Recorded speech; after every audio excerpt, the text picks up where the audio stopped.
Alam nyo ba na may mga celebrating tao na namatay habang nagpe-perform ng kanilang show?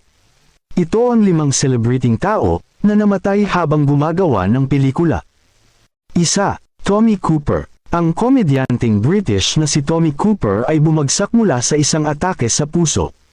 Sa panahon ng isang live na pagganap sa palabas sa TV Live mula sa kanyang Majesties. Inisip ng mga manunood na ito ay bahagi lamang ng palabas hanggang sa hindi ito tumayo na. Ang footage ng kanyang pagkamatay ay nai-broadcast sa buong mundo. 2.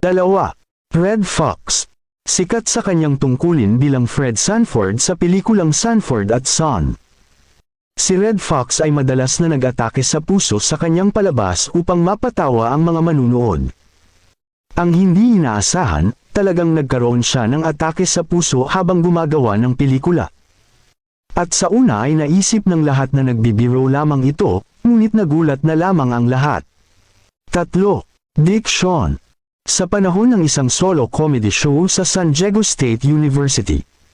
Bumagsak si Dick Shawn sa gitna ng atake sa puso. Inisip ng madla na bahagi ito ng palabas hanggang sa siya ay hindi na nakabangon.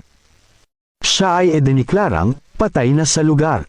4. Mark Sandman. Si Mark Sandman, nangungunang mang-aawit ng morphine. Namatay sa pag-atake sa puso sa panahon ng isang konsyerto sa Italia.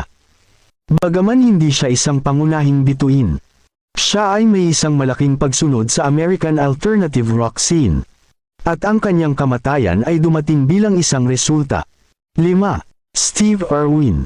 Si Steve Irwin, bagaman isang Australia, naging isang pangalan ng sambahayan sa Estados Unidos.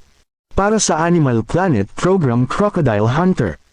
Ang isang stingray ang tumapos sa buhay ni Steve Irwin sa panahon ng kanyang pagbi-video.